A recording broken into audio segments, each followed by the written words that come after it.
make a statement on the Burmese army attacks on civilians in the Kachin State? Minister Burt. Thank you, Mr. Speaker, and can I thank the Honourable Lady for her question. Mr. Speaker, a conflict between the Kachin Independence Army and the Burmese military has been ongoing in northern Shan and Kachin states since the breakdown of the ceasefire agreement in June 2011. There has been an upsurge of violence in November and December 2012.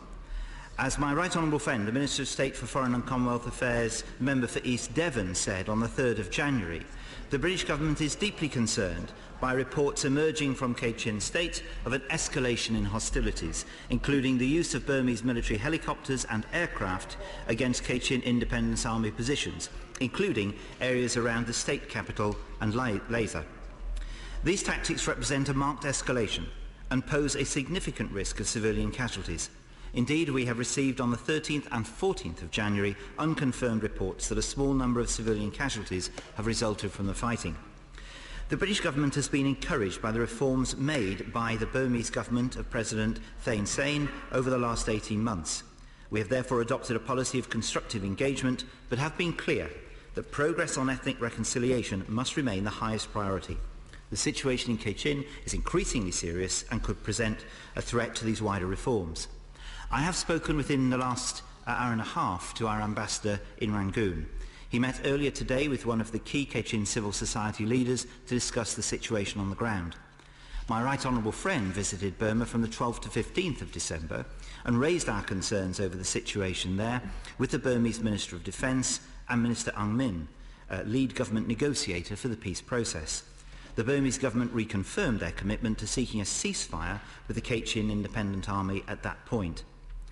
And during his visit, my right honourable friend made 3 points clear to the Burmese government, points which remain particularly pertinent with recent events. Firstly, the British government calls for immediate cessation of hostilities. President Thein Sein has called for the fighting to stop, saying that the government does not want to pass on the conflict to the next generation. It is imperative that military commanders in Burma heed their president's call for an end to hostilities. Secondly, there must be unhindered humanitarian access to conflict-affected areas.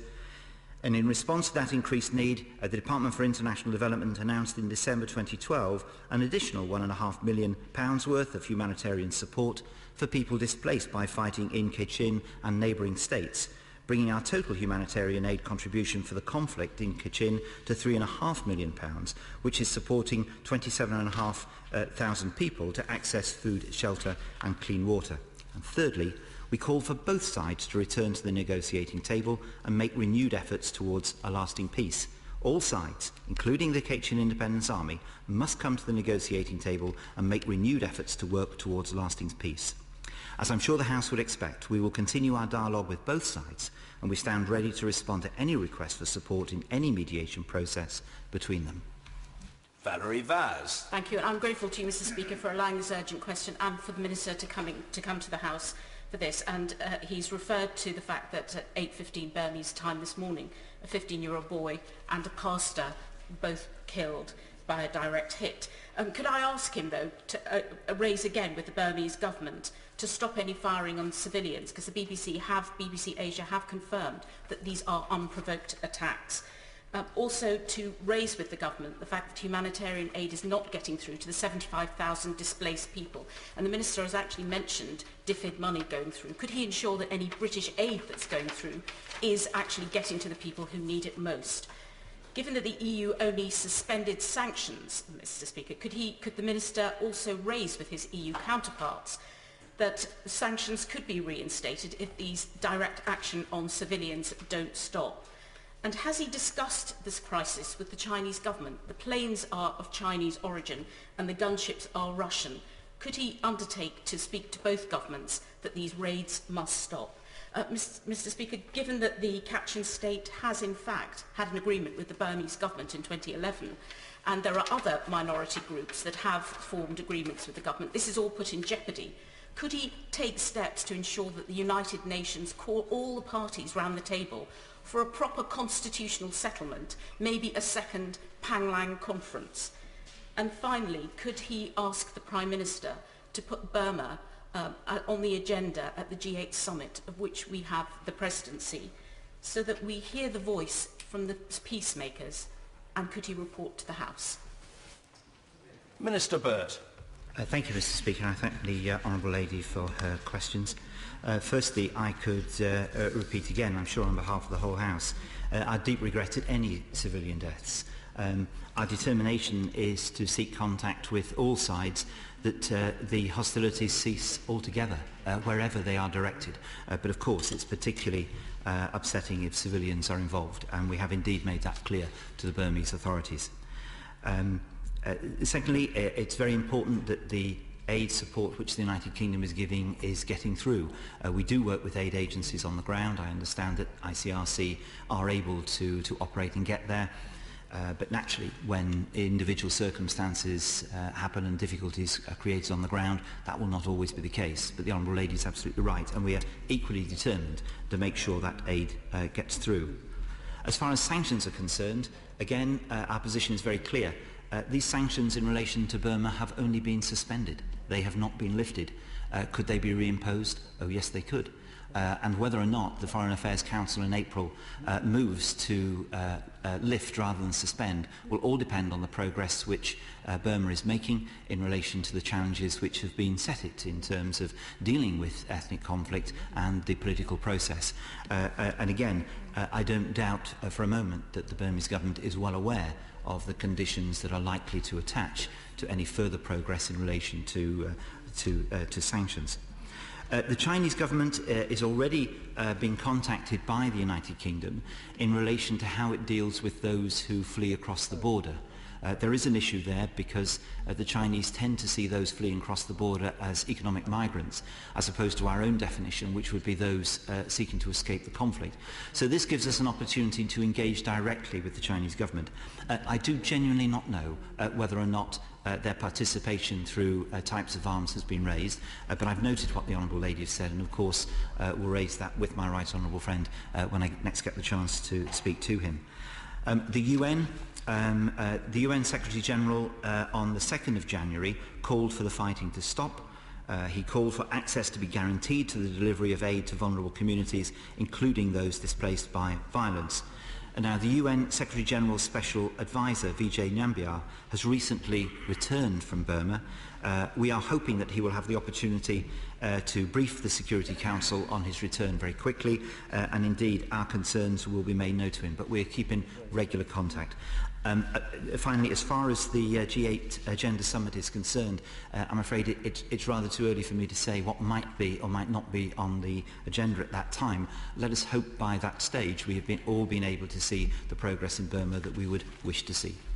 Mr. David Burrows. I appreciate the Minister had a telephone conversation this morning with the Ambassador, but what specifically has the government done to directly respond to the concerning reports coming from the Kachin border over the Christmas period, and particularly when I raised it in the House on Thursday, what specifically is our Ministers doing to respond to this?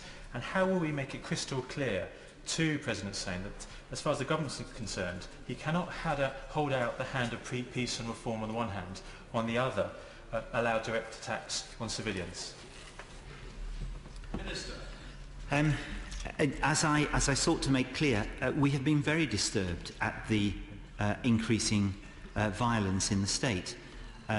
We know that there is frustration on all sides with progress in relation to the issues affecting the Kachin people and the Burmese government. But this is something where a degree of patience has been called for, and whatever difficulties there are, they cannot be resolved by resort to physical violence. And I can assure my honourable friend that the Ambassador and my right honourable friend in his recent visit made very clear the United Kingdom's concerns about this, and he can also be assured from my conversation with the Ambassador this morning that these conversations are taking place at the highest level and with great urgency. My honourable friend is right. If progress is to continue to be made in Burma to the relief of sanctions and the normalisation of relations, that is entirely dependent on how Burma handles its responsibilities at present, and the world is indeed watching.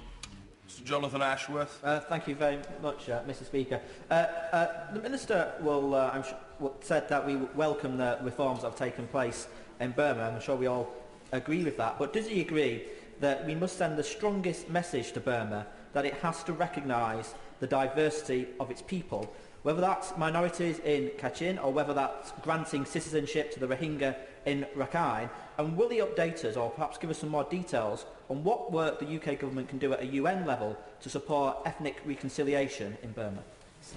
Mr. The honourable gentleman is absolutely right. Ethnic reconciliation is a key factor in the return of normalisation of relationships between Burma and the rest of the world. We are engaged both bilaterally and through the UN and others in doing whatever we can to provide support, encouragement and, where possible, example of reconciliation within the United Kingdom to assist efforts being made there. Specifically, he quite rightly mentions the Rohingya people.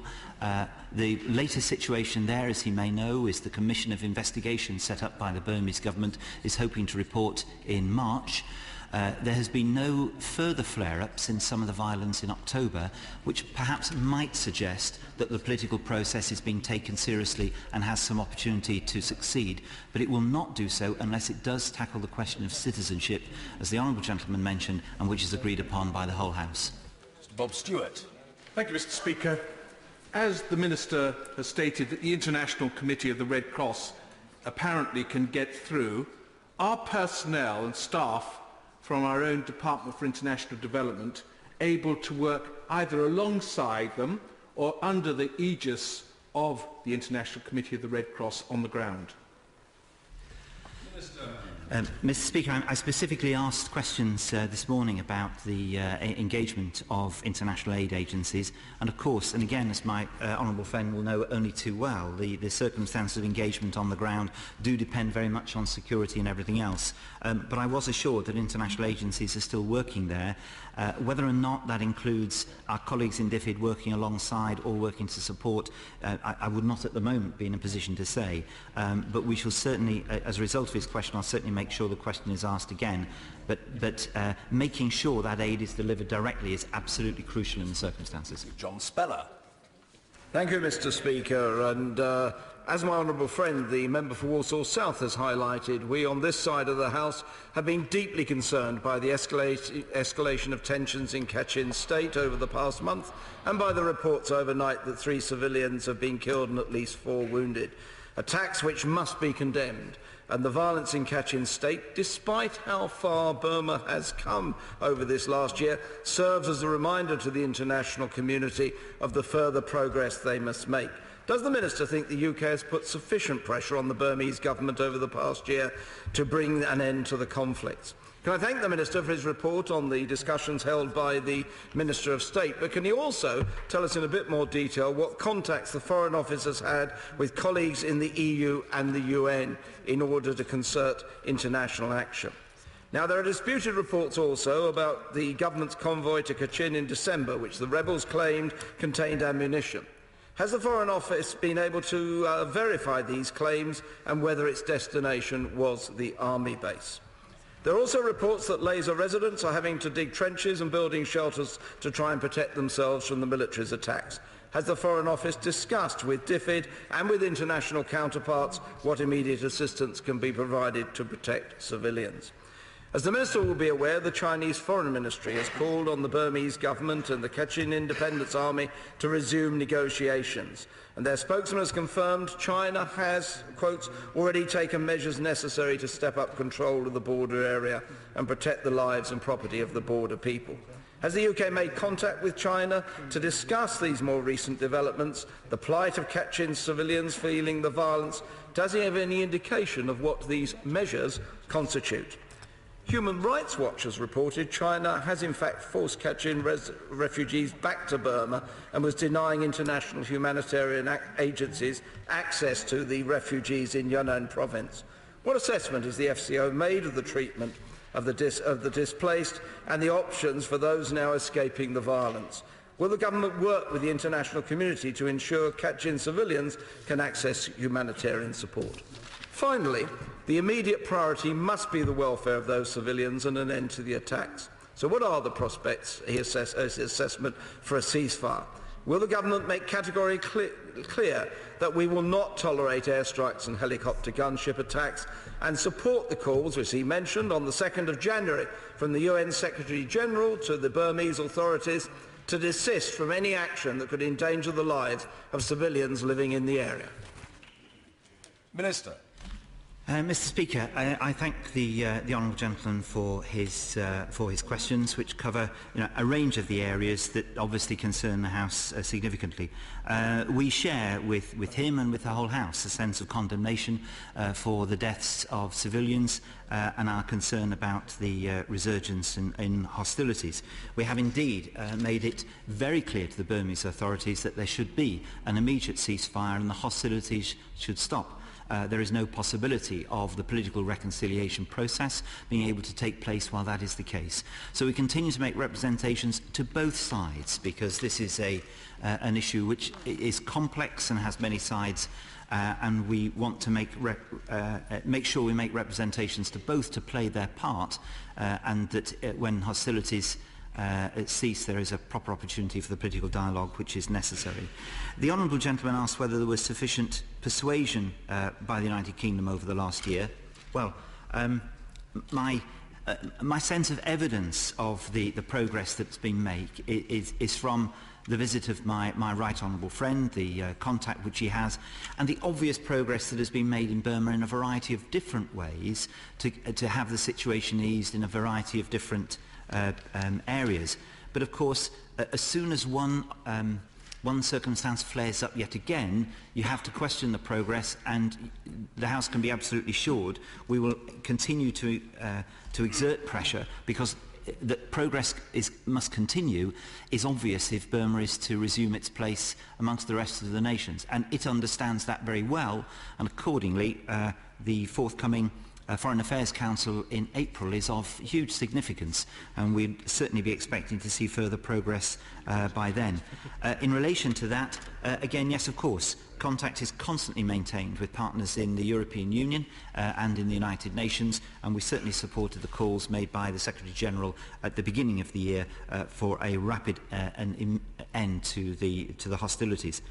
In terms of the claims made by the KIA that the honourable gentleman referred to, I've received no details on verification of those claims at this stage.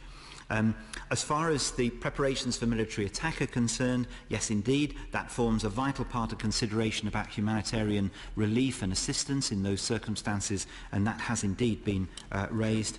China, as I remarked in answer to a previous question, we are very aware of the fact that China has been returning refugees, as I indicated, because they class them differently. They have classed them as economic migrants as opposed to those fleeing conflict, which would appear to the United Kingdom to be the more obvious way of classing those who are fleeing the borders. Accordingly, we do indeed make representations to China that they should act responsibly and with proper humanitarian care to those who are seeking to be relieved from the violence and conflict. But none of this will have any impact unless there is work done between the KIA and the Burmese government to settle the issue itself. So we'll continue to make representations to the Chinese, but of course settling the issue itself is very much the most important thing. And finally, the prospects for ceasefire. Well, we would hope that international pressure, which has been raised again by the incidents over the past few weeks and particularly over the weekend, we would hope that the Burmese government would take note of how seriously those incidents are being seen in foreign capitals around the world, notwithstanding the fact that the greatest tragedy is inflicted on those who suffer violence themselves. This violence must cease so that proper political process can take place. Martin Horwood. European sanctions on Burma obviously do remain in place, but it's welcome that reconsideration of that suspension in April is going to bear in mind and take account of these very worrying reports from Kachin State. But the arms embargo remains in place. Does the Minister agree with me that for the foreseeable future that should remain the case? Minister. Yes. Grateful to the Minister and indeed to colleagues. Statement, the Pensions Minister. Minister